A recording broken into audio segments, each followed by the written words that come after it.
Hello everyone, my name is Hiromi and thank you for joining us on our Sunday online worship celebration only here at Solution Grace Church. Bago po tayo magsimula sa ating online service, here are some reminders for you all. If you are joining us for the first time, we want to let you know that you are welcome here. Don't be shy to introduce yourself. Type in the chat on how you discovered this live broadcast. We want to know more about you, kapatid. Kung ikaw ay active sa social media and want to get more updates from us, connect with us through our Facebook page. Just type in Solution Grace Church. Huwag kakalimutang i-like ang ating page to get the latest updates. Pwede mo rin kaming i-chat sa aming page if you have prayer requests or in need ka ng counseling. If you want to get our sermon notes, follow us on IG at SGC Las Piñas. Also, if you want to watch our sermon recaps, go to TikTok and follow at SGC Las Piñas. Kung hindi naman flexible ang schedule mo to watch our service, go to our YouTube channel and subscribe to Solution. It's just one word, Solution. Our Sunday sermons are also available on Spotify and Apple Podcast. Just search for Solution Grace Church. You won't need a subscription because it's totally free. Paano naman kung gusto mo makapag-Bible study? Catch Solution with Laverne Ducot every Tuesdays and Wednesdays at 7:30 p.m. via Facebook Live. At ito ay may replay ng 9 p.m. via our YouTube channel, Solution. Para naman sa ating SGC fam, if you want to send in your tithes and offering, you can send it through our account number or by scanning our QR code. Before that, we want to remind you that your tithes belong to your home church. If you're new and you've considered SGC to be your home church, here are the ways on how to give your tithes and offering. You can see it here on the screen on how you can give. You can get our account number, or if you are outside the Philippines, you can scan the QR code of our bank account. Thank you for your generosity. Kaunting minuto na lamang po at malapit na tayong magsimula. So please prepare your communion elements such as the bread and your grape juice for a communion later, right after our praise and worship. Please don't forget your notebook and pen kung gusto nyo mag-take down ng notes. Pwede nyo pong i-screenshot ang slides later sa preaching time.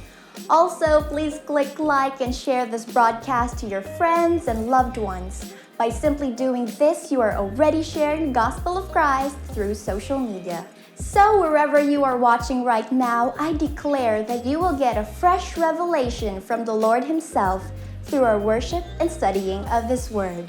Again, this is Hiromi, and thank you for joining us on our Sunday online worship celebration only here at Solution Grace Church. You are blessed.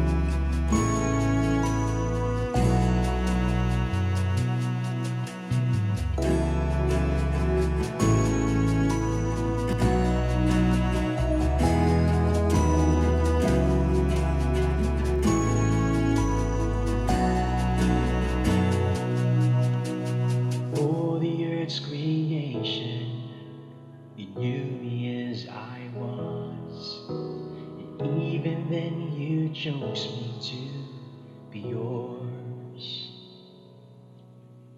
I am captivated by your unending love. Lord, my heart surrender to your grace. And I can't help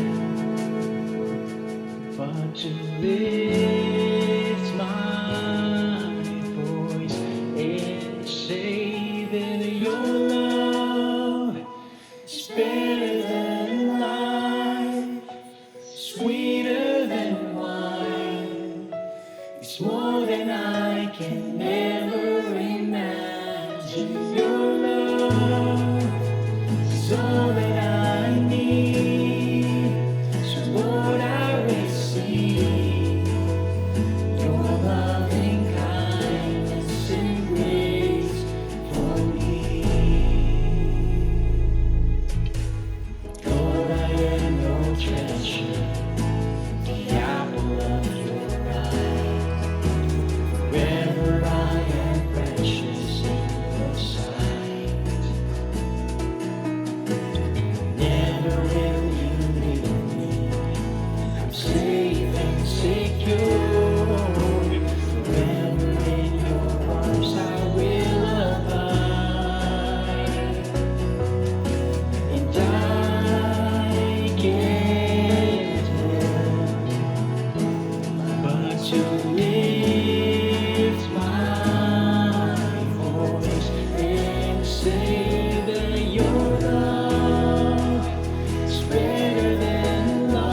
lift my voice and say, Your love is better than life, sweeter than wine.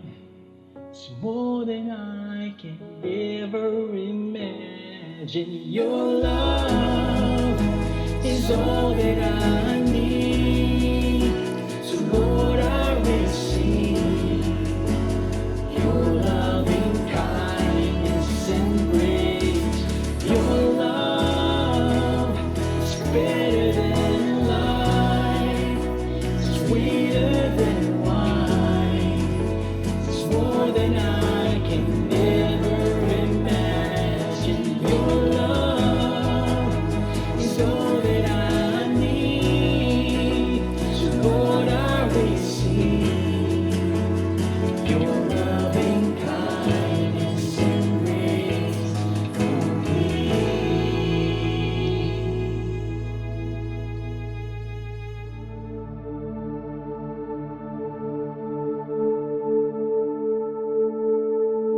Thank you so much for joining us today on our Sunday online worship celebration. And right now, we are going to partake the Holy Communion. This is a precious time to remember what Christ has done for us on the cross.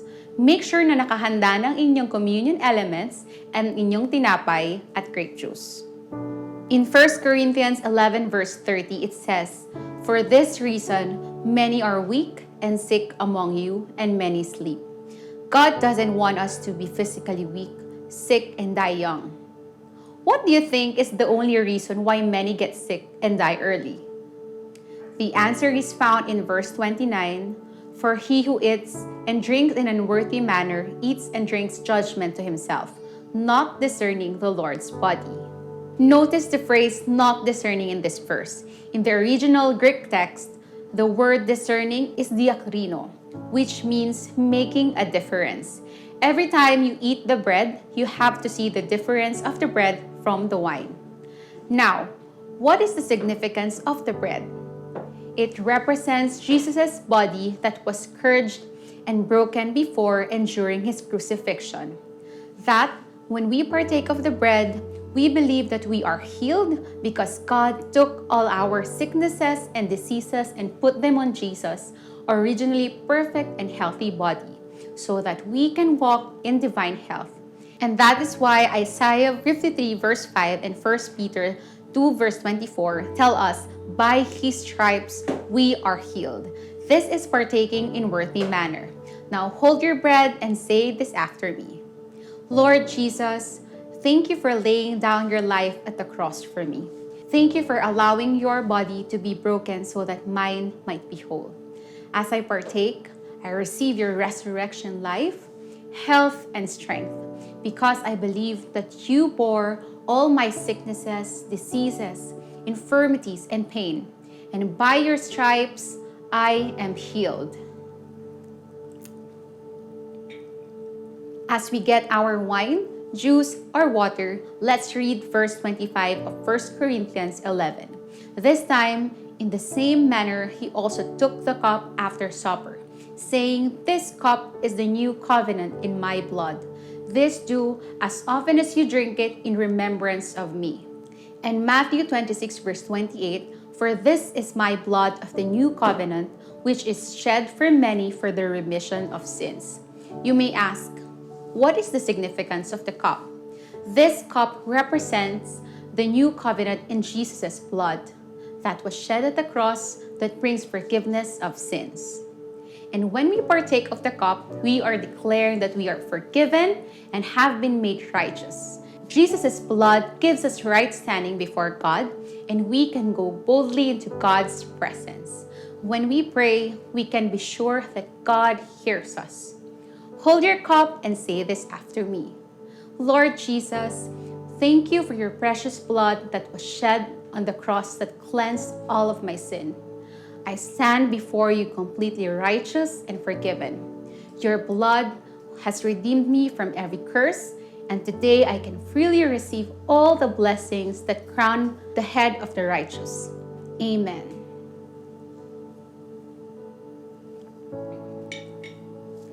always remember this. Jesus wanted us conscious of how his body was broken for our wholeness. And his blood was shed for the forgiveness of our sins. And whenever we partake in this consciousness, we proclaim the Lord's death till he comes. Let's continue to honor and worship God by giving our tithes and offering.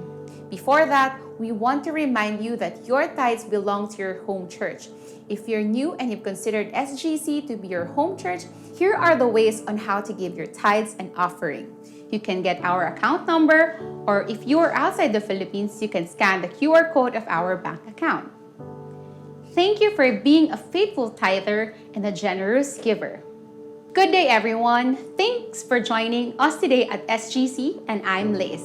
Kahit saan ka man nanonood, either sa Facebook Live or sa YouTube, we're so glad that you could join us today. If you are new sa aming online service, type in the chat, #FirstTime. Chat us on how did you discover this broadcast and where you are watching right now. We really want to connect with you. I know na excited ka na to hear God's Word today, so prepare your notebook and pen as we study God's Word with Pastor Laverne.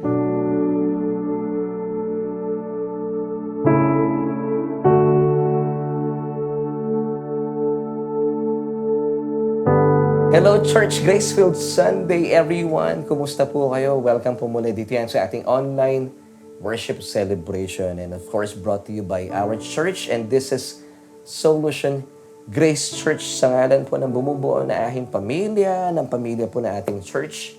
We welcome you at ako pong inyong kaibigan na makakasama at patuloy kayong sasamahan mula ngayon hanggang mamaya, and my name is Pastor Laverne Ducot, sa ngalan po na ating mga kasama sa ating pananambahang ito. Muli po nagpapasalamat kami dahil kayo po'y kasama namin, at dalayan ko po na patuloy niyo po akong samahan mula ngayon hanggang mamaya at pagsaluhan po natin ng napakasagana at mapagpalayang mensahe ng biyaya ng ating Diyos. Of course, happening right now. Dito po yan sa ating online worship celebration. At syempre pa, gusto muna natin batiin po lahat ng ating mga kaibigan, mga kababayan. Marahil kayo po ay first time na dumako.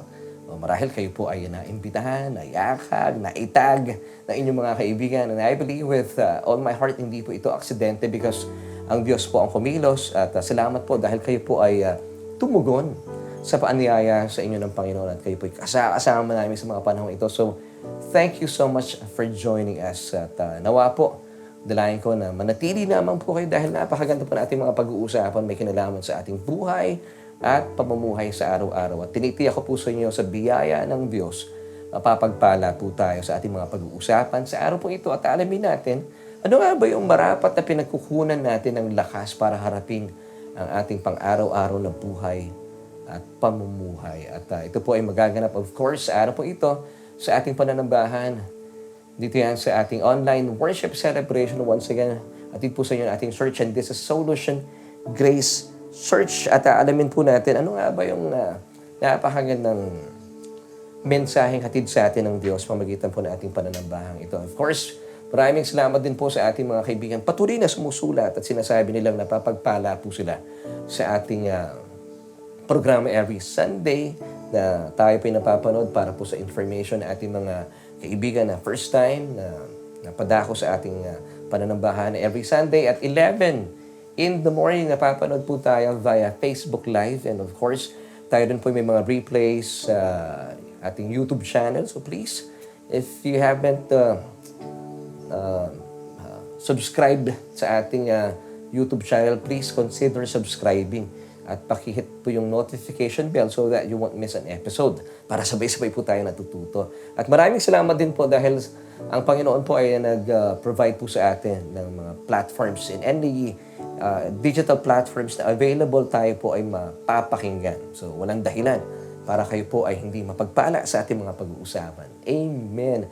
At sa atin pong pagpapatuloy ay tayo po muna ay dumako sa ating pananalangin at angkinin po natin ang paggabay sa atin ng Diyos sa ating mga pag-uusapan. Talaga namang exciting po ito. Of course, happening right now. Dito yan sa ating online worship celebration. Of course, atid sa iyo na ating church, and this is Solution Grace Church. Let's pray.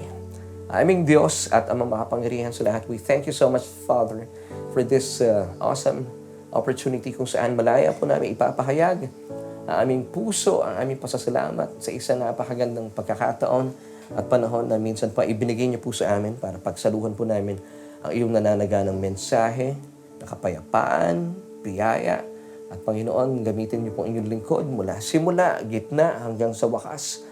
Isa lamang pong pangalan na aming itataas at yan pong pangalan na aming tagapagligtas, ang pangalan na aming Panginoong Jesus. Gamitin niyo po ang inyong lingkod para mailahad at maipahayag ko ang katotohanan na siya magbibigay po sa amin ng kalayaan mula sa aming kaluluwa, mula po sa iyong nananaganang salita. At yan po ang ebanghelyo ng aming Panginoong Hesukristo. Maraming salamat sa O Diyos. Ito po ang aming panalangin at pagpupuri sa matamis sa pangalan ng aming Panginoong Jesus. Lahat po tayo, syempre pa, magsabi ng Amen and Amen. So muli po, maraming salamat for joining me dito yan sa ating online worship celebration happening right now. At napakaganda pong pagkakataon na tayo po pinagbubuklod ng Diyos. Bagaman marami po sa ating mga kababayan ay hindi pa po nakaka-attend ng kanilang on-site church service. Well, nag-provide po ang Diyos para at the comfort po na inyong mga tahanan ay abutin po kayo ng mensahe ng Diyos sa umagang ito sa pamagitan ng ating sambahan. And once again, sa mga nagtatanong, this is Solution Grace Church and my name is Laverne Ducot. Sa ngalan po ng bumubuo na ating sambahan, we welcome you. At ngayon po araw ito, pag-uusapan po natin, napakaganda po ng mensahe ng Diyos. Ano po yung nagpapanatili sa atin para tayo po yung maging malakas? What keeps you strong? Ano nga ba yung nagiging dahilan para kayo po ay ma-enjoy po natin ang ating buhay sa bawat araw? Ano yung nagsisilbing kalakasan o motivation po ninyo para kayo po ay magtuloy-tuloy sa buhay even though marami mga pagsubok, marami mga rejections, marami mga bagay na hindi po nangyayari ayon po sa ating mga expectation. So ano ba yung dahilan at napapanatili po kayong malakas sa inyong buhay at pamumuhay sa araw-araw? Alam niyo po, last Sunday, para po sa kabatiran ng ating mga kaibigan, or kung kayo po ay wala pong pagkakataon na tayo po ay nasamahan, last Sunday, maaari niyo pong balik-balikan yung ating pananambahan at napakaganda po na ating mga pinag-usapan. It's having an attitude of gratitude. Ang ganda po talaga na ito po ay napakagandang paalala sa atin ng Diyos. Kung kayo po ay nagnanais na malaman ano nga ba itong topic na ito ng SGC na pinag-usapan natin last Sunday. Well, available po yung ating mensahe. Pwede niyo pong puntahan ang ating Facebook page, Solution Grace Church, at matuto po sa ating mga pinag-usapan last Sunday na, of course, may kinalaman po ito at bilang pagpapatuloy sa ating mga tatalakayin sa araw pong ito. At mapagpala po tayo para patuloy po natin maunawaan ano nga ba talaga ang nagpapanatili sa ating masigla, malakas at punong-puno ng buhay. What keeps you strong? So ito nga po yung ating katanungan para meron tayong pagbabasihan na ating mga pagtalakay. At syempre pa ating church ay Solution Grace Church. Naghahanap po tayo ng solusyon sa ating mga soul. Kaya naman alamin po natin ang solusyon mula mismo sa nananaganang kapahayagan ng salita ng Panginoon. So dito tayo magsimula sa isang katanungan. Ano ang nagpapalakas sa iyo para ipagpatuloy mo ang gawaing pinagkatiwala sa iyo ng Panginoon? So muli po ito yung ating katanungan. Ano yung dahilan o ano yung nagpapalakas sa iyo para ipagpatuloy ang gawaing pinagkatiwala sa iyo ng Panginoon? Kagaya po namin sa aming pamilya, ano ba yung susi, ano ba yung pinaghuhugutan po namin ng lakas para ipagpatuloy po yung gawain na iniatang po sa amin ng Panginoon? Kung bakit hindi ito nagiging kabigatan para sa amin. Of course, gaya po na sinabi ko kanina, along the way, may mga pagsubok, may mga bagay na hindi mo inaasahan, may mga plano kung hindi isa sa katuparan, may mga rejections, may mga bagay na hindi po umaakma sa yung mga expectation. Pero ano nga ba ang nagiging sanhi para tayo po ay magpatuloy at patuloy po natin inaangkin ang kalakasan ito? So saan tayo humuhugot ng lakas, ika nga. So ito po yung alamin natin. And of course, sa atin pong topic for this morning, what keeps you strong? So naisin po namin maalaman din ang inyong tugon sa katanungan ito. Maaari niyo pong isulat sa ating comment section. Kagalahan po namin na malaman po inyong mga tugon sa katanungan na what keeps you strong? Ano po ang pinaghuhugutan ninyo ng lakas para kayo po ay manatiling malakas sa mga gawain na pinagkatiwala sa atin ng Diyos. Alam niyo, marami pong mga pagkakataon sa buhay natin sa ngayon ay nararanasan po, hindi lamang po ng mga ng mga unbelievers, yung pagiging matamlay, pagiging matatakutin, or nalulupaypay sa buhay. Kasama rin po dito, sana nga, iilan lang pero marami po mga mananampalataya ay nahahawa po sa mundong ito dahil sabi nila, may mga kanya-kanya kami problema. Plus, of course, sumabay pa itong pandemya. Kaya inaangkin nila na it's but natural for us to feel this way. Nalulupaypay, nanlalambot, natatakot, at nalulungkot sa buhay. So alamin natin, bakit nga ba maraming tao sa ngayon? Well, basically, it's normal for unbelievers to feel this way, na nalulupaypay, nanlalambot, kasi nga po meron silang takot at kalungkutan sa buhay. Pero bilang mga mananampalataya, hindi po ito ang God's best for you. Hindi po ito ang layunin ng ating mapagmahal na Diyos para maranasan po natin. Because He wants you to reign in life. Come on, say this with me. God wants me to reign in life. Not just in this life, but in life. Kasi po bilang mga mananampalataya, we have passed on from death unto life. Wala na po tayo sa kamatayan. Because once upon a time, when we were in Adam, tayo po ay napapasailalim sa kamatayan. But when we received Jesus as our Lord and Savior, mula po sa kamatayan, tayo po inilipat ng Diyos kay Kristo kung saan nag-uumapaw po ang buhay na ganap at kasiyasiya. Di ba ito po yung pangako sa atin ng Panginoon na naparito ako, sabi niya in John 10 verse 10b, para bigyan ka ng isang buhay na ganap at kasiyasiya. And this is true. And bakit po hindi nararanasan ito ng maraming mananampalataya? You know the answer? Kung bakit? It's because Satan hides the divide. Once again, pakilagay po sa inyong comment section. Because Satan hides the divide. Ano ibig sabihin nito, Pastor? Because naisin po ng kalaban na itago po sa atin ang makasaysayang hati ng kasaysayan. Ibig sabihin, this is the cross of Jesus. The cross of Jesus is the dividing line of human history. Ayaw pong ipaalam ng kalaban at pilit po niyang pinagtatakpan po ito using religion para hindi po maunawaan ng mga tao at maintindihan at magkaroon po ng kapahayagan ng maraming mananampalataya. Now, what's the significance of the cross? The cross is ito po ang naghahati or itinatawag natin. It's the dividing line of human history. Ito po ang naghihiwalay sa Old Law-Keeping Covenant at saka po sa New Covenant of Pure Grace. And this happened, ito pong New Covenant of Pure Grace was established or ratified upon the death of Christ on the cross. Hebrews chapter 9, verses 16 until 17. So, ito pong katotohanan ito kung bakit marami pong mga tao, which is, nauunawaan naman po natin bilang mga tao walang relasyon sa Panginoon, wala po talaga silang kamalayan ugnay po sa dividing line of human history, the cross. Pero yung mga mananampalataya, nakakalungkot po dito kung bakit po marami mga mananampalataya ang nadidisgrasya. Sabi nga po ng Hosea 4 verse 6, it's because my people are destroyed for lack of knowledge. Wala silang knowledge or revelation about this great divide, which Satan is hiding nowadays. Kasi napakaganda po ng mensahe po ng Ebanghelyo, tinatakpan po ng kalaban ng mga mata, of course, ng mga tao at ng mga, sana iilan lang. Pero marami po mga believers today ang hindi po nakakaalam ng kapahayagan ugnay po dito. According to 2 Corinthians chapter 4, verse 4, whose minds the God of this age has blinded, who do not believe, lest the light of the gospel of the glory of Christ, who is the image of God, should shine on them. Now, take note in this passage, nakita niyo po yung the God of this age, small g, maisingit ko lamang po, ano? Kaya po, let's be careful pag tayo po ay bumabate, nagpo-post sa Facebook, na pag sinasabi natin, God bless, it should be a big G. Kasi we have a big God. Yung small g, hindi po ang Diyos yun. Hindi po si Yahweh. Hindi po si Elohim ang ating binabanggit. It's Satan himself. So, dapat maingat po tayo pag nagsasabi tayo ng God bless. Dapat po big G, hindi po small g, because we have a big God. Dapat capital po yung G, hindi po siya small g. Because pag sinasabi natin G na maliit, it speaks of Satan himself. Gaya po na sinasabi ng 2 Corinthians chapter 4, verse 4. Now, going back sa ating pinag-uusapan, pinagtatakpan po niya ito, sa Satanas, at pilit tinatakpan ang katotohanan ito sa mata ng mga unbelievers para hindi sila maging believer. At sa ilan pa mga believer na Hindi po nila alam ang katotohanan ito.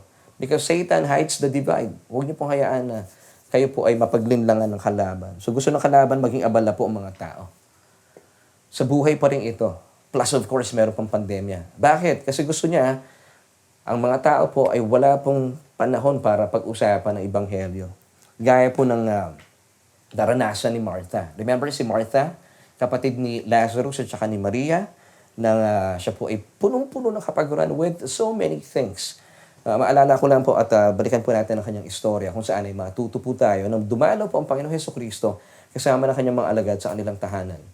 Ang unang-una pong nangyari ay of course sila po ay tinanggap ng kanyang mga minamahal na kaibigan. Actually, mahal na mahal niya ang mga taong ito. At makikita po natin, magkaiba po ng pagtanggap si Martha at ang kanyang kapatid na si Mary.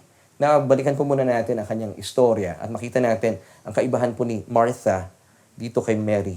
Ano po yung posture nila, ano po yung kanilang mga ginawa nung dumating ang Panginoon bilang kanilang panauhin sa kanilang tahanan. Basahin po natin ang tagpo mula po sa Luke chapter 10 verse 39 until 40. And Martha had a sister called Mary who also sat at Jesus' feet and heard His word. Nung dumating po si Jesus sa kanilang tahanan, what was the first thing that Mary did? He sat at Jesus' feet. Ba't po siya naupo? Because she was expectant na meron siyang tatanggapin at kakaining salita mula po sa bibig ng ating Panginoon. At nangyari po yun because she sat down at Jesus' feet and she heard about His word. So ano po naman ang ginawa po ni Martha nung dumating po ang Panginoong Jesus sa kanilang tahanan? Basahin po natin this time, verse 14 na po tayo. But Martha was distracted with the much serving and she approached Him and said, Lord, do you not care that my sister has left me to serve alone? Therefore, tell her to help me. Now, sa sobrang kapaguran po ni Martha, tingnan po natin yung ating chart. Kita natin yung kaibahan po ng posture ni Mary kay Martha. Balikan po natin si Mary, she sat at Jesus' feet and heard Jesus' words. Si Martha naman, she was so distracted with much serving. Now, si Maria, wala po tayong nabasa kung ano po yung mga sumunod na nangyari. And I believe na she enjoyed mula po sa kanyang pakikinig, sa kanyang pag-upo. Because nung siya po ay umupo, that's the first thing she did. It's a posture of rest.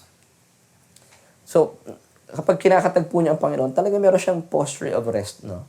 And then she heard Jesus' words. So dito po si Maria, tila si Martha naman po tayo, ay tila nakaligtaan po niya na itong bisitang dumating sa kanilang bahay ay Diyos na nagkatawang tao, na siya rin po ang nagpakain sa 5,000 mga kalalakihan, hindi pa kabilang ang mga bata at mga kababaihan. So nakaligtaan niya na ang dumating sa kanilang tahanan ay ang Diyos na nagkatawang tao. Feeling niya, siya ang magsisilbi sa anak ng Diyos na si Jesus. Kaya po siya ay sobrang abala.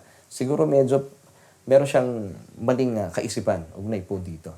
Ngayon, wala po siyang pagkakataon na makapakinig ng salita ng ating Panginoon dahil she was distracted with much serving. Pero dahil po sa kagustuhan niya, paglingkuran ng Panginoon, marahil ay ipagluto na masarap ang Panginoon, pero humantong po siya sa isang hindi kagandahang tagpo sa kanilang buhay because nilapitan niya ang Panginoon at sinabi niya, Lord, hindi ka ba nakikare po sa akin? Tingnan mo naman ang kapatid ko, nakaupo lang, nakikinig sa'yo. Pagsabihan mo naman. In a way, nirebuke niya rin si Jesus, hindi lang po yung kanyang kapatid. Pagsabihan mo naman. Natulungan ako sa kitchen. Inutusan pa niya ang Panginoon, sabi niya sa last part ng Luke chapter 10 verse 40. Tell her, therefore to help me. Uutusan mo ang Panginoon? Bakit? Kasi po sobrang stress na po siya. Paano natin nalalaman na sobrang stress na po tayo kapag medyo mabilis nang uminit ang ulo mo? Kagaya ni Maria. Meron siyang naising maganda ang pake niya. Pagluto ang Panginoon. Yun nga lang, meron po siyang maling kaisipan mula po sa bisitang dumating sa kanilang tahanan. Si Maria po kakaiba. Ang kanya pong pananaw, ang Diyos na nagkatawang tao, si Jesus na dumako sa aming tahanan, ako'y uupo para pakinggan ang kanyang mga salita. Dahil kinakailangan kong salitang ito. Because basically, the Bible tells us, ito po ang layunin talaga ng Ebanghelyo. Naparito po ang Panginoon, hindi para pagsilbihan natin ng Panginoon. Alam ko medyo tataas po ang kilay ninyo because This is religion. Ito po ang gusto ng kalaban, na isiksik sa ating mga isipan para mapagod tayo. Naparito ang Panginoong Jesus, maglingkod ka na maglingkod.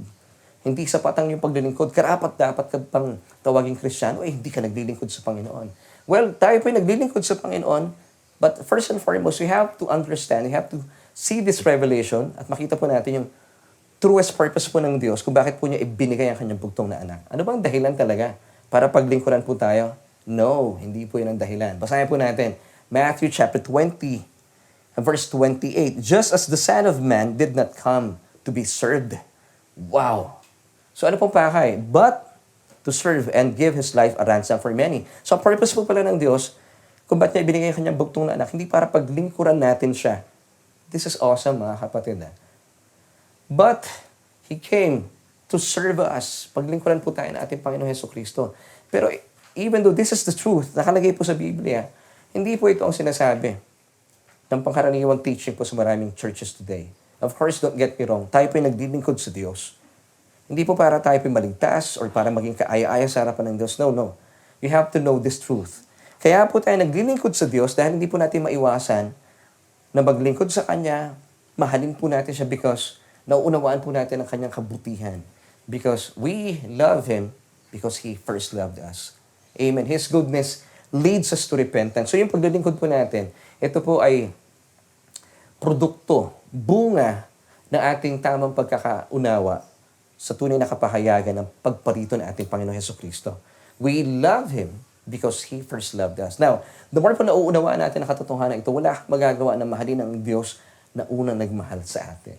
So tayo po naglilingkod sa ating Panginoon Hesukristo, sa ating Diyos, because we now know and understand and we have this revelation that Jesus came not to be served, but to serve, and He gave His life as a ransom for many. So, nung naunawaan po natin ang cross, the dividing line of human history, the finished work of Christ on the cross, na ibinigay po niya kanyang buhay alang-alang sa atin, para po sa ating mga kasalanan, para iligtas tayo mula dito. At ito po yung nangyari, tinubos po ang lahat ng ating mga kasalanan. Ngayon, dahil po nauunawaan mo katotohanan ito, wala kang magawa, kundi maglingkod, magpasalamat, at magpuri sa Panginoon. Ito po ibig sabihin ng tunay na paglilingkod. Ito po esensya ng Ebanghelyo. So, the more po na naunawaan po natin ito, gumagawa ka ng mga bagay na talaga namang lagpas-lagpasan sa mga dating kaya mong gawin. Ano po yung nagiging sanhi? Dahil nauunawaan po natin ang Ebanghelyo. Ano po ang Ebanghelyo? Na naparito po ating Panginoon Hesukristo, hindi para humingi ng iyong paglilingkod because ay hayaan mong paglingkuran Kanya. At ito nga po yung naisa katuparan doon sa krus ng Kalbaryo. Ito po ang ginawa po ni Maria nung dumating po ang Panginoong Jesus. Sinayaan niyang paglingkuran siya ng Panginoon. At kaya naman, she sat at Jesus' feet and heard His word. Ngayon, ito po ang ayaw pong mangyari sa atin ni Satanas. Tinatakpan niya po ang katotohanan ito. Ang gusto ni Satanas, magaya po tayo kay Martha. Maging distracted po tayo with much serving.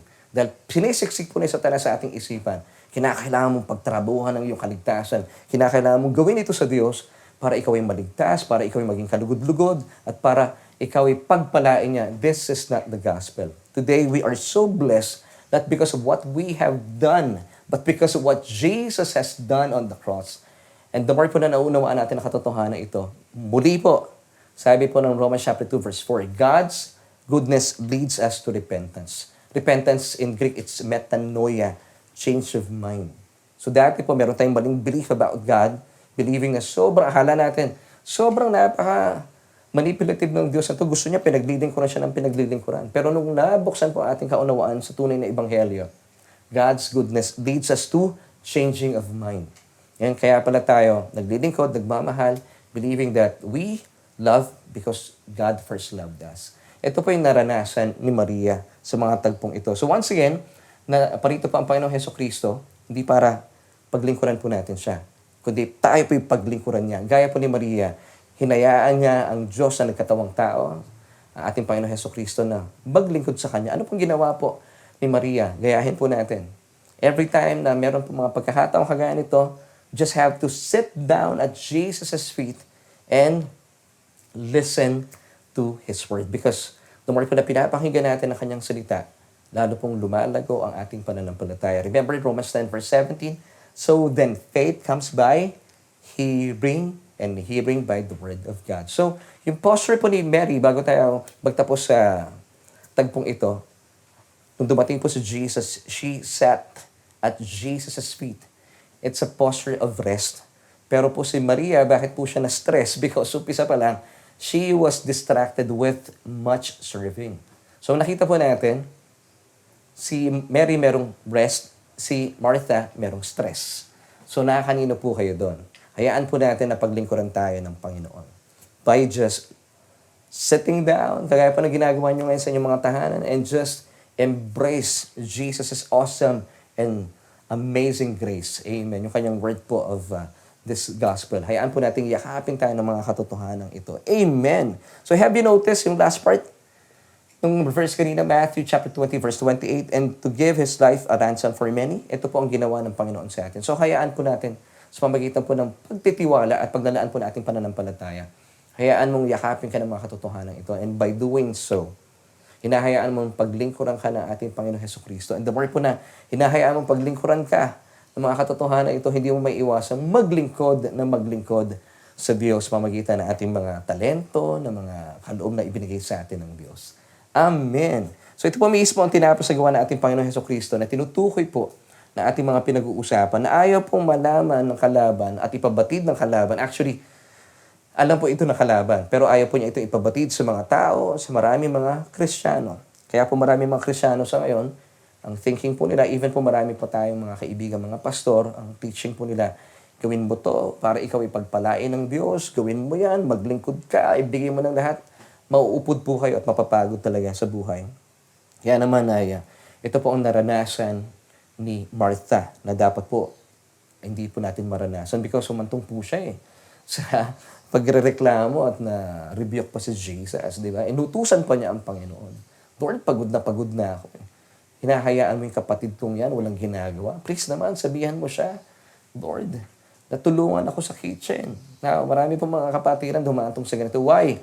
Because hindi po nila nakikita yung napakagandang dividing line of human history. Because the devil doesn't want you to know the power and the beauty of Jesus' finished work on the cross. Romans chapter 5, verse 17. For if by one man's offense death reigned through the one, much more those who receive abundance of grace and of the gift of righteousness will reign in life through the one Jesus Christ. So the more po na naunawaan natin, and we have a revelation about this truth by receiving God's abundant grace and the gift of righteousness. Now, paano po natin ito receive? It's just by sitting down at Jesus' feet and by listening to His word. You reign in life through the one, Jesus Christ. Because the devil doesn't want you to reign in life. Just by resting and receiving God's abundant grace and the gift of righteousness. Ayaw po ng diablo yun. Gusto niya pagtrabahuhan mo, tuturuan ka niya pagtrabahuhan mo, kaligtasan mo. You have to do this, do that for you to be blessed by God. So nandun pa rin sila sa old law-keeping covenant. You have to do this, do that. Kasi pag hindi mo ito ginawa, hindi mapiplease ang Diyos sa iyo at hindi ka niya pagpapalain. This is not the gospel. Today, once again, as I have said kanina, we are so blessed, not because of what we have done, but because of what Jesus has done on the cross. Come on, say it with me. I am blessed today, not because of what I have done, but because of what Jesus has done on the cross for me. Amen and amen. Many Christians today are not living a life of victory. Why? Because they have no knowledge about this truth. They have no revelation. Because they have no any idea of this new covenant of free grace that was established upon the death of Christ on the cross. Ang alam lamang po nila, nandito pa rin po sila sa old law-keeping covenant na patuloy po natin pinag-uusapan last week pa lang. Now, sabi po ng Galatians chapter 3 verse 10, napakaganda pong paalala, for as many as are of the works of the law are under the curse. For it is written, cursed is everyone who does not continue in all things which are written in the book of the law to do them. So kung kayo po ay nananatili pa rin on this side of the mountain, Mount Sinai, hindi po kayo talaga makaka-alpas at mananagumpay sa buhay. Lagi po kayo mauupod at mapapagod sa inyong so-called paglilingkod sa Panginoon. Because you are still under the old law-keeping covenant of Moses. Nasa ilalim po kayo ng sumpa. Kaya nga po, pag hindi kayo nakasusunod sa inyong mga natututuhang mga mensahe, marahil ng inyong sambahan na nagtuturo po ng mga ganitong teaching, konting law, konting grace, you feel condemned. Parang feeling mo, hindi ako talaga karapat dapat i-bless ng Panginoon because hindi ko siya nasunod. Ngayon, kanino po nakabase yung blessing? Nakabase po yung blessing sa inyong mga tinapos na gawa. Dapat hindi gano'n. Ngayon po, bilang nasa ilalim po ng bagong kasunduan ng purong biyaya, tayo po ay blessed today as what we have discussed itong mga previous weeks na ating online Bible study according to Ephesians chapter 1 verse 3. Blessed na po tayo, hindi ka na pagpapalain ng Diyos. Pinagpalahan na. Now, why? Dahil po sa mga tinapos mong gawa, dahil sa mga ginagawa mo pa at mga gagawin mo pa in the future? No. Dahil po sa mga tinapos ng gawa ng Panginoon. So yung blessing po natin and favors na nakakamit sa kasalukuyan at sa mga susunod na panahon, hindi po ito contingent sa ating mga pinaggagawa, kundi po sa mga tinapos, past tense, na gawa ng ating Panginoong Hesukristo doon sa krus ng Kalbaryo. Kaya po wala tayong pakikipagsapalaran, wala pakikipaglaban na ginagawa. We're just resting, sitting down at Jesus' feet and listening to His Word. Gaya po na ginawa ni Maria nang dumalo po ang Panginoong Jesus sa kanilang mga tahanan. Na kung gusto niyo po makawala sa kapaguran ng inahatid po ng mundong ito, ng mga relihiyon, talaga namang nagkalat, ang dami pong relihiyon sa ngayon, na patuloy po kayong pinapagod ng mga mensahe. Actually, hindi po ng Diyos, kundi mensahe po ni Satanas. This is true. Ito po yung tahasan ko na tinasabi. With love, of course, from my heart. Ngayon, kung gusto niyo po makalaya na po mula po sa mga ganitong katuruan, patuloy naman po natin pakinggan yung mga mensaheng nagbibigay po ng linaw sa mga tinapos na gawa ng ating Panginoon Jesus doon sa krus ng Kalbaryo. Because upon Jesus' death, the new covenant of pure grace was ratified. Amen. Hebrews 10 verse 9. Take note of this awesome verse. Then, He said, behold, sabi ni Jesus, I have come to do your will, O God. Now, what's the will of God? Sabi ng talata, ipagpatuloy po natin. He takes away the first, which is the old law-keeping covenant. Take note, Jesus took away the first and He was successful. Ito yung purpose, ito yung reason that He may establish the second, which is the new covenant of pure grace. Kasi para maisakatuparan po ito, dapat po tanggalin po itong old law-keeping covenant, which is vanishing away. Yung pong old law-keeping covenant ay obsolete na, outdated. Wala na po itong kasaysayan. According to Hebrews chapter 8, verse 13. Bakit? Kasi po ratified na po upon the death of Christ itong new covenant of pure grace. Amen. And by Jesus' death on the cross, the Bible tells us, yung pong death, ito po yung lagi kong pinapaunawa po sa lahat sa atin. Yung kanya pong death, yung payment sa ating mga kasalanan. And then after 3 days, He rose from the dead. Now, bakit po siya binuhay ng Diyos? Because itong pagkakamali na marami mananampalataya, akala po nila nung binuhay si Jesus, doon tayo naging righteous. Hindi po. Tayo po yung naging matuwid sa harapan ng Diyos, tayo mga mananampalataya, dahil sa kanyang kamatayan. Ngayon, nung binuhay po ang kanyang bugtong na anak mula sa kamatayan, ito po ay patunay ating resibo na tayo matuwid na. And that's why we always say this, and lagi po nire-remind po sa inyo, as what Romans 4:25 is telling us, our justification was Jesus' resurrection. Ito po yung resibo natin, na ikaw at ako ay matuwid na sa harapan ng Diyos. Dahil sa kamatayan ni Kristo. So yung payment po yung kamatayan na ating Panginoon doon sa krus ng Kalbaryo. Samantala, His resurrection was our divine receipt. Kung meron pong pinambayad, para meron tayong katibayan, meron tayong resibo. So our justification was Jesus' resurrection. So hindi po siya binuhay, then naging matuwid po tayo. Hindi po. Matuwid na po tayo because of His death. Now, bilang patunay na tayo po yung matuwid at meron tayong resibo, binuhay po magmuli ang ating Panginoon Hesukristo. Basahin po natin Romans chapter 4 verse 25 in Amplified Version. Who was betrayed and crucified because of our sins. So Jesus was betrayed and crucified because of our sins. Yun po yung payment. And He was raised from the dead because of our justification. Binuhay po siya because of our acquittal, absolving us of all sin before God. Hindi po ba kayo natutuwa dito sa mensahe ito? And that's why it is called the good news. Isipin mo, ang dami nating kasalanan sa Diyos. Dahil po sa kasalanan ni Adan, namana po natin yung sin nature ni Adan. Pero because of what Christ did on the cross, absuelto ka na. Guilt-free ka pa.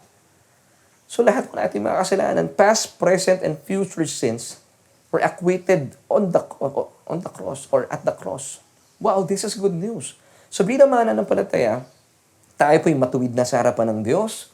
Tayo po ay banal sa harapan ng Diyos. Wala ka nang pwedeng gawin para ikaw ay maging kalugod-lugod. Wala ka na rin hindi pwedeng gawin para ikaw hindi maging kaaya-aya sa harapan ng Diyos. Ikaw ay matuwid na, banal. At sa diyan, every time God looks at you today, ito nga po yung paalala sa akin lagi ni Mrs. Kung may pitaka man ang ating Diyos, pag binubuksan niya, napapangiti siya. You know why? Nandun yung picture mo. Or kung meron mang cellphone na ating Diyos, yung wallpaper nito, picture mo, and every time He looks at you today, He is well pleased. Why? Because we are now in the Beloved, who is Jesus Himself. Di ba? We are now in Christ. Amen. So ang susi para mapanatili po ang lakas sa ating pang-araw-araw na buhay. Bagaman marami mga, alam mo yun, mga sagabal sa buhay. Ako po bilang isang pastor, si Macy, si Mami Jo, bilang asawa na isang pastor, marami mga sagabal, may mga expectations kami, hindi po nangyayari. Pero ano po yung susi para tayo po magpatuloy sa gawain na iniatang sa amin ng Panginoon? Ano yung nagpapanatili sa amin malakas? Alam mo po ang susi talaga. Dahil alam mo ikaw ay pinaging banal, pinaging matuwid. At dahil po sa mga tinapos na gawa ng ating Panginoon Hesukristo, muli po, sabihin ko po ito tahasan, wala ka nang pwedeng gawin para ikaw ay maging palugod-lugod sa Diyos. Wala ka rin pwedeng hindi gawin para ikaw hindi maging kaaya-aya sa harapan ng Diyos. Because you are now well-pleasing before God. Now, ano po yung bottom line natin? Ano yung basis natin? It's not because of what we have done, but because of what Jesus has done on the cross. Amen. 2 Corinthians chapter 5, verse 21 tells us, "For God made Jesus, who knew no sin, to be sin for us, that we might become the righteousness of God in Jesus." Amen. Sundan pa po natin, Ephesians chapter 1, verse 6. "To the praise of the glory of His grace, by which He has made us accepted in the Beloved." And take note, lagian ko pong pinapaalala po ito, yung word po dito na accepted. It's also highly favored and highly graced. Amen. Bakit tayo highly favored and highly graced? Because we are now in the Beloved. Beloved po dito, capital B, who is Jesus Himself. Ngayon, sabi po ng susunod na verse, "In Jesus the Beloved, in Him, we have redemption." So, don't try to have it. You already have this redemption. How did this happen? It's through His blood. The forgiveness of sins according to the riches of God's grace. Amen. So wala po kayo talagang pwedeng gawin, idagdag o ibawas para kayo po hindi maging kalugod-lugod sa harapan ng Diyos. Kaya po, imagine niyo po ito. Pag binubuksan po ng Diyos, kunwari kukunin niya yung kanyang wallet, bubuksan niya, nandun yung picture mo. At pag binubuksan niya, lagi po siya nakangiti. Why? Because nandun ang picture mo. Ganon din po kami ng aking may bahay. Pag, sa wallet ko po, nandun pa rin po ang family picture namin. Pag binubuksan ko po yun, natutuwa ako, nakikita ko yung mga anak ko. Of course, nandun si Mami Jo. Tuwan-tuwa lalo ako nun. Amen. So, ito po ang dahilan talaga. You have to see this. Tayo po ay highly favored and highly graced because we are in the Beloved. So, alam niyo po ba na tayo lang po mga mananampalataya at si Birheng Maria ang tinawag na highly favored, highly graced in the New Testament. Amen? Basahin po natin Luke chapter 1 verse 28. "And having come in, the angel said to Mary, 'Rejoice, highly favored one, the Lord is with you. Blessed are you among women.'" Now, yung pong word dito na highly favored is karitu. Tayo rin po ay tinawag na karitu, which means highly favored or highly graced. Why? Because, bakit ka highly graced? Highly favored? Because, sabi ng talata, the Lord is with you. Tayo po, we are in Christ. Wow! Alam niyo po ba, daig pa natin si Abraham? Si Abraham, sabi ng Diyos sa kanya, "Walk before me." That was cool. Amen. Ngayon, kay Moses kakaiba, "Walk beside me." Abay, sobrang lapit na po nun. Pero wala pong mas pinakamalapit pa sa atin bilang mga anak ng Diyos sa ilalim ng biyaya because we are in Christ. Wala nang pinakamalapit doon. Kaya po, kung titignan po natin ang kasaysayan, daig pa natin si Abraham at saka si Moses. Because we are now in Christ, in the Beloved. Kaya nga po tayo, highly favored. Hindi ka lang blessed, Hindi ka lang favored, highly favored, greatly blessed, highly graced in the Beloved. Ito po yung ating eternal location. wala ka na magagawa. Ito ka na talaga because of what Christ has done on the cross. Now, gagaya pa ng sinabi ko kanina, 2 tao lang pong sinabihan po ng Diyos sa New Testament. Of course, sinabi po ito ni Angel Gabriel kay Mary that she was highly favored and because the Lord is with him and siya po pinagpala sa babaeng lahat. So tayo pinagpala sa babae at lalaking lahat. We are highly graced and highly favored. Now, alam niyo po ba, napakaganda pong istorya dito at makita natin ano yung nagpapalakas po sa atin bilang mga mananampalataya. At makita din po natin sa mga tagpong ito, ano yung naging dahilan, ayon po sa kasaysayan, ano yung lakas na meron si Maria at siya po ay nakapag-travel ng 80-mile long journey. This was from Nazareth to Bethlehem. Sabi po na kasaysayan, etong mga theologians, meron ako nabasa na merong nagsasabi 70 miles, merong iba 80 miles, meron pang 90 miles eh. Ano pa equivalent nito sa kilometers? It's 130 kilometers. Sabi nila, it's from Manila to Sariaya, Quezon. Meron pa ako nabasa, it took them 4 to 7 days. Kasi wala ka naman mababasa na sila po'y sumakay sa anumang uri ng hayop, wala. So, sila yung naglakad. So, bilang isang kababaihan, dito pa lang sa panahon natin sa ngayon, 10,000 steps pa, hirap pa na sa mga tao, di ba? Pero we are so blessed. Ano yung naging sanhi? Bakit itong si Maria ay meron pong lakas na tinaglay at siya po ay, she was able to travel from Nazareth to Bethlehem. An 80 long mile journey, 130 kilometers po ito. Now, ano yung susi? Basahin po natin in Luke chapter 2, verses 1 to 3. And it came to pass in those days that a decree went out from Caesar Augustus that all the world should be registered. Then census first took place while Quirinius was governing Syria. So all went to be registered, everyone to his own city. So kinakailangan po nilang tumungo from Nazareth to Bethlehem. That was once again an 80 or 90 mile long journey. Ang haba nun. Now, ano po yung dahilan? Babae pa itong pinag-usapan natin, si Maria. At sabi nga po ng ilang sa mga nabasa, it took them 4 to 7 days para maglakad. Pero ang haba nun Manila to Sariaya, Quezon. So, ano yung sekreto ni Maria? What was Mary's secret? That she was able to travel this long 80-mile journey from Nazareth to Bethlehem. Now, number 1, ito pa yung sekreto niya. When she believed and received the good news, and that what was the good news? That Gabriel announced to him. Kasi syempre, in-announce na ni Gabriel, galing po ito sa Diyos. Basahin po natin, Luke chapter 1, verses 28 till 30. And having come in, the angel said to her, Rejoice, highly favored one, the Lord is with you, blessed are you among women. Wow!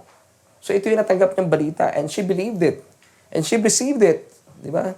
So sabi niya, ikaw pinagpala sa babaeng lahat. You are highly favored. And you have found favor with God. Wow! Number 2, the Lord called her highly favored one. Ulit po, basahin natin Luke chapter 1, verse 28. And having come in, the angel said to her, Rejoice, highly favored one. In Greek, it means karitu, which is highly favored one. Isipin mo, sasabihan ka ng angel, no? You are highly favored. Wow! Highly graced. So ito po yung mga dahilan kung bakit nagkaroon ng lakas si Maria. Number 3, sinabi po ng kasaysayan in Luke chapter 1:28 that she found that the Lord is with her. Amen. Basahin natin once again. And having come in, the angel said to her, Rejoice, highly favored one, the Lord is with you. Tayo po bilang mga mananampalataya, hindi naman po natin kasama ang Diyos. We are in Christ. Wow. Amen. Isipin mo kahit saan ka magpunta, ang banal na spirito, ang Diyos, nananahan sa iyong born-again spirit. Kasama mo ang Diyos. At ang banal na spirito ay nananahan sa iyong born-again spirit. Wow. You have to be conscious about this. Number 4, the good news caused her to rejoice. Luke chapter 1, verses 46 to 47 this time. And Mary said, My soul magnifies the Lord, and my spirit has rejoiced in God, my Savior. Yung kanya pong kaluluwa, of course, ang kaluluwa po natin binubuo ng mga sangkap na isip, damdamin at kalooban, ay talaga namang nagpupuri po sa Diyos, sa Panginoon. And this caused her to travel this 80 long mile journey from Nazareth to Bethlehem. Sa panahon natin sa ngayon, para medyo maintindihan po natin, sabi ng mga sumulat sa kasaysayan, 130 kilometers po is from Manila to to Sariaya, Quezon. Mahaba-haba po yun. Di ba? Medyo masakit sa paa yun, pero ito pong, itong sakit ng paa ito, hindi po inalintana ni Maria. Why? Because she believed yung mensahe po ni Angel Gabriel na ibinigay sa kanya in Luke chapter 1, verses 28 onwards. Wow, ito po ang susi talaga. So nung nalaman po at pinaniwalaan ni Maria mga katotohanan ito, that she found favor with God and that she is blessed among women, she is carried to, highly favored, highly graced. Ito pong mensaheng ito, itong biyayang ito ang nagbigay po sa kanya ng strength. Believing na, isipin mo natutuwa sa iyo ang Diyos, she found favor with you, and the Lord is with you. Aba, ito po nagbigay sa kanya ng kalakasan para harapin at lakarin ang 80-mile long journey na ito. Hindi siya napagod. Wala kang mababasang napagod po siya. And this is what means the joy of the Lord is your strength. Every time na meron po tayong katotohanan, itong revelation ito na every time you wake up in the morning, nakikita mo na nakangiti sa iyo ang Diyos. The joy of the Lord is your strength. Ako rin po kapag gumigising ako sa umaga, nakikita ko po yung mga anak ko nakang-smile, masaya po kami. Lalo tigit si Mrs. Di ba? Sabi nga po ng kasabihan, a happy life is a happy wife. Pag nakasmile si Mrs., nagbibigay po ito sa akin ng kalakasan. Pero kapag nakasimangot po siya, nagalit siya, nanlalambot din po ako. Lalo tigit ang Diyos. The more na alam natin, ang bottom line, believing and knowing that God is well pleased with you today and forevermore, basis, the finished work of Christ on the cross, the joy of the Lord is your strength. Amen. Amen. So as a Christian, if you have a revelation that you are already found favor with God through Christ on the cross, abay, ano man po mga rejection na nakakamit po natin, mga bagay na hindi nangyayari sa buhay natin, even though things don't go well with you, meron po mga bagay na hindi mo inaasahan na nangyayari, ito po yung kalakasan na nagpapanatili sa atin para magtuloy-tuloy sa ministeryo ipinagkatiwala sa atin ng Diyos. Ito rin po nangyayari po sa aming pamilya at sa aming church. Marami po mga problema along the way. Napigilan po ang church na magkaroon po ng on-site. Habang panahon first time in world history, pati po simbahan hindi makapag-service. Sa panahon sa ngayon, napipigilan kung hindi ka bakunado, na hindi ka pwede pumunta ng simbahan. Isipin nyo, I believe this is just a foreshadow of what will happen in the future. Ngayon, ipinapakita na po sa atin ng Diyos. Ngayon, bagaman, may mga ganong pagkakataon, pero hindi po tayo napipigilan. Nag-provide pa rin po ang Diyos sa atin ng Facebook Live. At dito po tayo naman, talaga naman, ay ginagamit po natin ang avenue na ito para ipakita po ang kagalakan, ang kalakasan na meron po tayo. Believing that we found favor in the eyes of God. Ito po ang nagbibigay sa atin ng lakas. So, as a Christian, if you are established in this truth, this will cause you to be strong to face your everyday journey in this life. Amen and amen. Ito po ang dahilan para meron po tayong lakas. Ito rin po yung dahilan namin mag-asawa, ng aming buong pamilya, kung bakit po kami masaya at may lakas. Bagaman ang katawan po natin napapagod tayo. Itong nakalipas na 2 linggo, medyo pagod na pagod po kami. Ito po ay bunga ng, syempre, kinakailangan po namin i-maximize po yung mga resources na ipinagkatiwala po sa atin ng Diyos. Kasama po na ilan sa mga churchmates namin. Kami na rin po nagpintura, nag-ayos sa aming sambahan. Medyo yung katawan napapagod, pero yung espiritu at kaluluwa ay buhay na buhay. Bakit? Kasi alam po natin kung ba't natin pinagpapatuloy ang gawain ng Panginoon. And even po itong ating Bible study online, itong ating pananabahan online, because we believe that God is pleased with us. Believing that we are highly graced and highly favored because we are in the Beloved. Amen. Now, kung hindi po malinaw sa inyo mga katotohanan ito bilang mananampalataya, hindi po katakataka na kayo po ay nauupod at napapagod. So I suggest, if you are a pastor, member po ng church, kayo po ay deacon, evangelist, kinakailangan po natin pagyamanin ating mga sarili. Dito po sa tinatago ni Satanas, itong dividing line of human history, makita po natin yung big difference. Patuloy po natin maunawaan ang kapahayagang ito. Wala na po tayo dapat po sa the old law-keeping covenant na established na po at na-ratify na through the finished work of Christ on the cross, itong new covenant of pure grace. But because of the finished work of Christ on the cross, wala po kayong magagawa once again, before we end, wala ka na pwedeng idagdag, ibawas, ikaw ay kalugod-lugod na sa harapan ng Diyos. And that's why we are highly favored, according to Ephesians chapter 1, verse 6. Highly graced because we are now in the beloved. This is now your location. And this is what you are today. You are now in Christ. Yung kasing word po na in, it's a preposition of place or preposition of location. You are now in Christ. You are in the beloved in Christ. Now, what you are today, the righteousness of God in Christ. Dahil po kayo ay righteous na because of what Christ did on the cross, God is well pleased with you. Amen. So parehas po tayo ni Maria. Kung bakit malakas po si Maria at nag-travel po siya ng 80-mile long mula Nazareth to Bethlehem, dahil alam po niya, she found favor with God. Gayon din po tayo. We found favor with God through the finished work of Christ on the cross. Now, bilang pagtatapos, tapos na tayo. Narito na po yung ating katanungan. Tapusin na po natin at nang sa gayon magkaroon po tayo ng tamang solution. Ano ang nagpapalakas sa iyo para ipagpatuloy ang gawain pinagkatiwala sa iyo ng Panginoon? Well, as a child of God, once again, be established in this truth that through the finished work of Christ on the cross, God is well pleased with you today and forevermore. Come on, church. Say this with me. God is well pleased with me today and forevermore. 2 Corinthians chapter 5, verse 21. For God made Jesus who knew no sin to be sin for us, that we might become the righteousness of God in Him. Now, God has made us highly favored in Jesus the Beloved, Ephesians chapter 1, verse 6, to the praise of the glory of His grace by which He has made us accepted or carried to, highly favored, highly graced in the Beloved. Dahil alam po ni Maria that she found favor with God, and this gave her the strength to travel an 80-mile long journey. Once again, mga kapatid, 130 kilometers po ito from Nazareth to Bethlehem. Sa panahon po natin sa ngayon, ito po yung mula Manila to Sariaya, Quezon. Gayon din po tayo. The more po na alam natin ang mga katotohanan ito that we have found favor with God through the finished work of Christ on the cross. Tayo po ay highly favored, highly graced. Ano man po yung ating kinakaharap na journey sa pang-araw-araw, even though may pandemya, may mga problema, ano man po yung mga sagabal natin sa buhay, patuloy pa rin po kayong malakas at patuloy na lumalakas at lumalakas ng lumalakas. Alam mo kung bakit? Kasi alam mo, the joy of the Lord is your strength. And this, what keeps you strong. Amen. So maraming salamat po for joining me sa atin pong online worship celebration. At dalayan ko kayo po na pagpala sa ating mga pinag-usapan. Amen. Are you blessed, mga kapatid? Ako po'y blessed na blessed. Amen. Nakakatawa, no?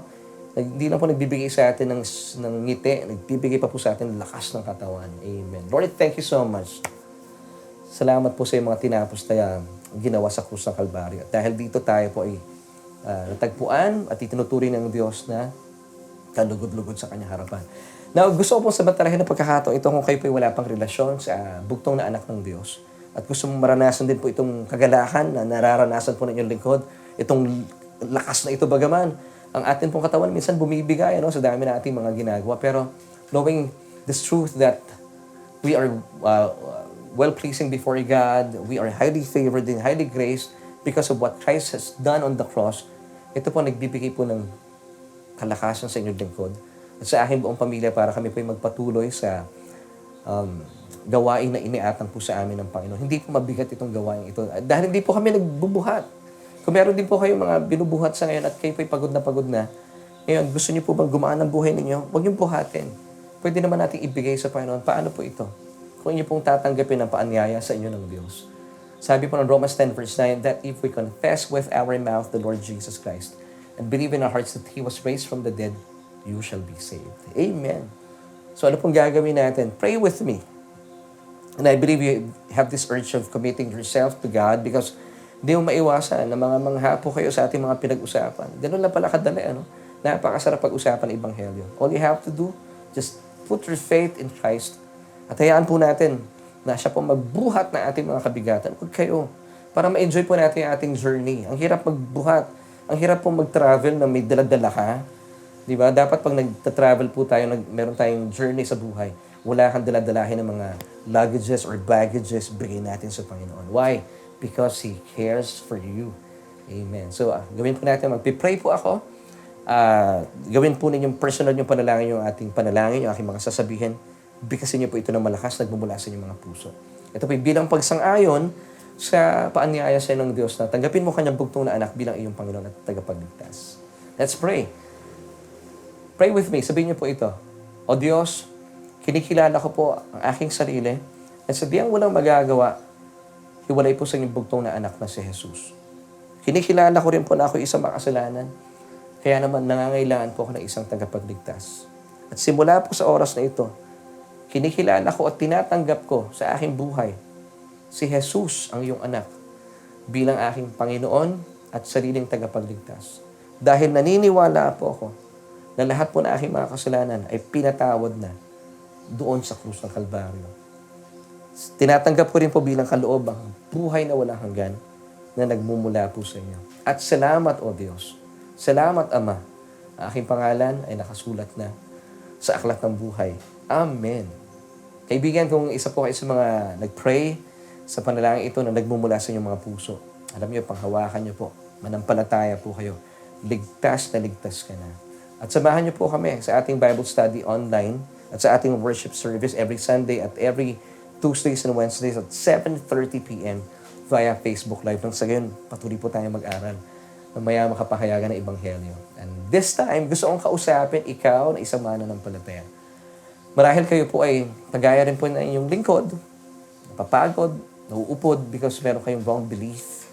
Akala nyo kasi kayo magpapatunay ng pagmamahal nyo sa Diyos. Hindi pala ganon. Tinatakpan po ng diablo ang inyong mga isipan. But praise God, dahil po sa ating mga pinag-usapan, sa ating pananambahan, nabuksan na po inyong isipan at nakita natin ang puso ng Panginoon Jesucristo. Sabi po niya once again in Matthew 20 verse 28, na parito siya hindi para paglingkuran po natin, pagkusayaan po natin paglingkuran niya tayo. And ito po ipinatunayan niya na kanyang ibinigay ang kanyang buhay doon sa krus ng Kalbaryo. So mamuhay po tayo sa katotohanan ito. Dahil po sa katotohanan na ito, ay malinaw sa ating nakapahayagang ito, hindi po natin maiwasan na magmahal sa isang Diyos na unang nagmahal po sa atin. Na maglingkod sa isang Diyos na unang naglingkod po sa atin. Wow! At ito po ang dahilan para patuloy po tayong managumpay at maglingkod sa Kanya. Bagaman marami pong mga sagabal sa daan, patuloy po tayong lumalakas sa buhay na ito. Ito po yung sikreto. What keeps us strong. Amen. Believing that through the finished work of Christ on the cross, we have found favor with God. Amen. Let's pray. Gusto ko po kayo pag-pray.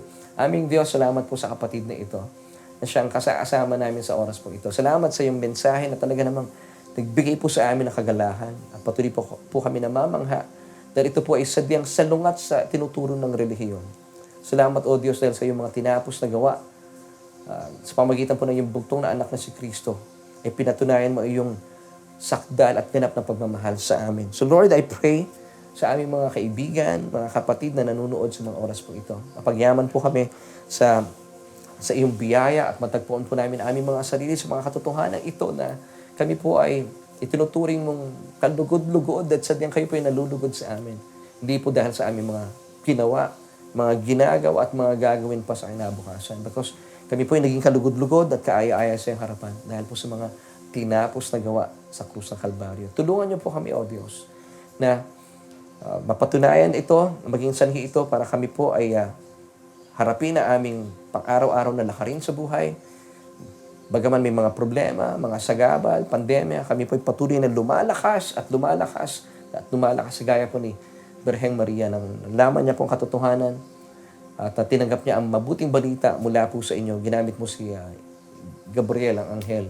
Ito po ay naging sanhi para siya po ay makapag-travel ng 80-mile-long journey from Nazareth to Bethlehem. Lord, ano man po yung aming mga journey, Panginoon, alam kong ito po ay aming may isa sa katuparan because Lord, your joy is our strength. Ang iyo po kagalahan, aming kalakasan.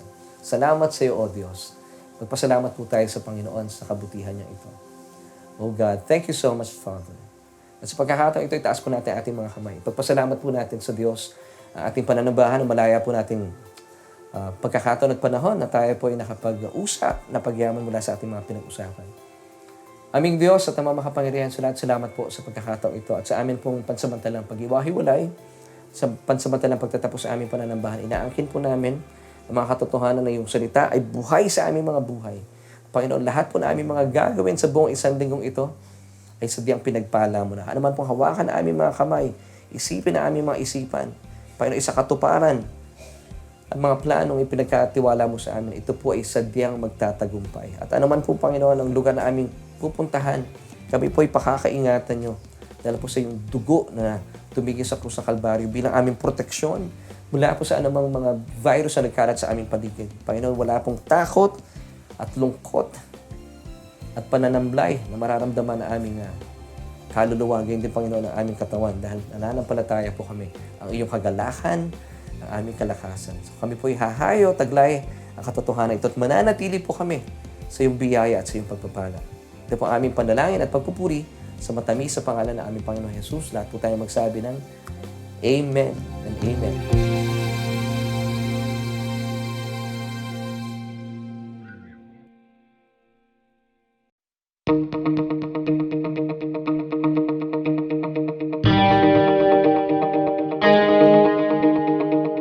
Amen. Thank you, Lord, for these fresh revelations. I've learned a lot today. How about you? Let us know in the comment section below kung ano yung favorite part mo sa preaching today. Let's continue to honor and worship our Lord Jesus through giving of our tithes and love offering. But let me remind you that your tithes belong to your home church. And if you are new and you consider Solution Grace Church as your home church, let me show you the ways on how to give. Our details are shown on your screen right now. You can get our account number or just simply scan our QR code for our bank account details, especially if you're outside the Philippines. Thank you for being a faithful tither and a generous giver. As we prepare to give to the Lord, let's lift our phones and I will pray for you. Heavenly Father, we thank you for giving us the opportunity to give. We honor you and we bless you in the form of giving. We believe that this is not about us, but you alone. I declare favor and blessing upon our lives. In the name of Jesus, amen. Thank you for joining us today on our Sunday online worship celebration. My name is Angelo, and see you next week. Remember, you are greatly blessed, highly favored, and deeply loved by God.